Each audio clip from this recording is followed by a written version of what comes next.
Born in Denmark in 1937. That was a good year. Okay, and I didn't really know about the war before. Oh, I was about 6, 7 years old, which was be 1943, and that's when I experienced things that I remember from that period of time in my life. Okay, so your family hosted a lot of Jews in their basement. Can Well, you? I can't let my family take all the credit because thousands of Danish families was involved in the escape of the Jews in Denmark. There were 8,000 Jews, and they were going to arrest them on the night of Yom Kippur. But when they showed up to their homes to arrest them and send them to Germany to the concentration camp, every home was empty. There was not a soul in there. And when the whole thing was over, like 4, 5, 6 months later, every one of the 8,000 Jewish people we had in Denmark, they were all safe and going to Sweden. And we didn't lose one person to the Holocaust. About your desire to be a chef. When did you start to realize that you wanted to be a chef? Actually, I wanted to be a baker because I love when my mother baked.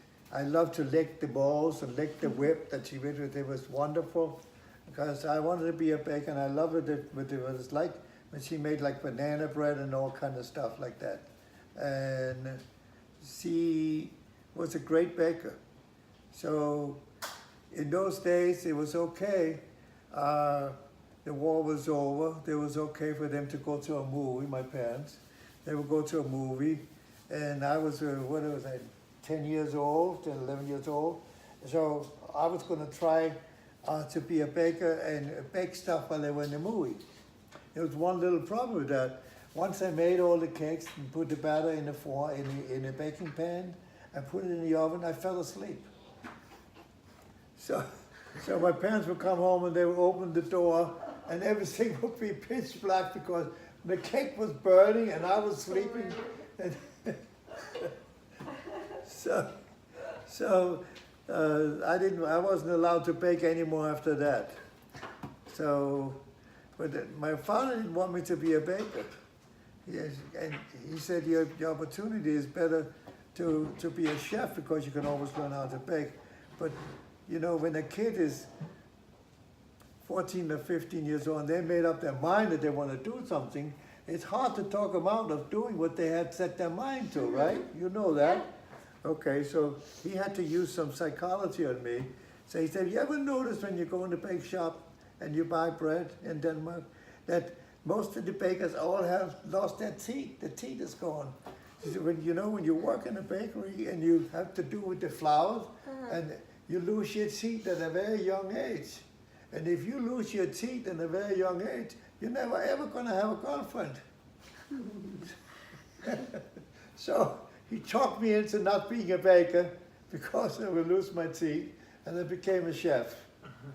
So that's smart dad, right? Mm-hmm. Yeah. So did you go to college? You went to I went to culinary school. well, I graduated from high school, and then from there we started serving my apprenticeship, and then I went 4 years to the Institute of Technology in Copenhagen and served my apprenticeship and graduated after 4 years, and nobody ever thought I was going to graduate with any form of degree, but I graduated with honor in spite of everybody else, so I wasn't going to make it.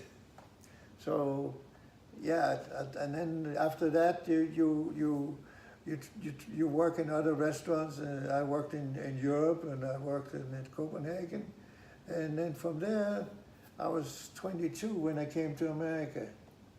I wanted to get out of Denmark. The opportunity was not really what I thought they would be when you graduate as a chef, because I always had a dream of getting my own restaurant. Mm-hmm. Yeah. So that's that there was, I wanted to immigrate, but there was a waiting line to get your citizenship, to get your papers to immigrate, immigration paper, to get the green card. So I said, well, you know what? I like Australia too. I know nothing about Australia. I know nothing about America really. But if America takes too long to give me my papers, I'll apply for the immigration at the Australian embassy. So I applied in both places, and I made up my mind, what's going to come first, that's where I'm going. So you came to America, Yeah. and you pursued your dreams in being a chef, and your first restaurant is the one in Miami? No, the one I owned, I worked for 10 years for somebody else before I ever got my own restaurant. You need to work for somebody in the business before you understand the business, especially in America. Mm-hmm. Because what do I know about American business, being born and raised in Denmark? Nothing. So I had to learn that first. I didn't speak a word of English, remember? Not a word of English. It was, hello, how are you? And all these crazy people running around saying to me, how are you, how are you? I said, what do they care? Yeah. Yeah. So let's talk about the Prince Hamlet. It was in Miami, and it was a restaurant, a very successful restaurant. Very successful, and I got to tell you something. Of course, it was my idea. It was my kind of cooking. But what made that restaurant really successful was the 105 people that worked for us. All young people, a lot of young people like at your age. We would hire them at 15 or 16, and they knew no bad habits.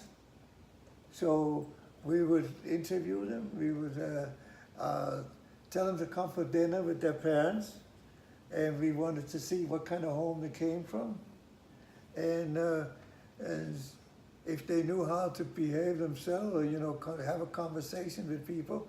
So after they fill out an application, and we decided we brought them in for dinner, and the restaurant paid for the dinner, and see if they would be a good fit to our restaurant. And we gave all the young people something that was not normal in America.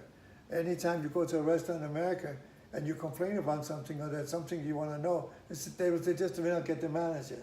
So I said, no. In this restaurant, you don't get the manager. In this restaurant, you make the decision.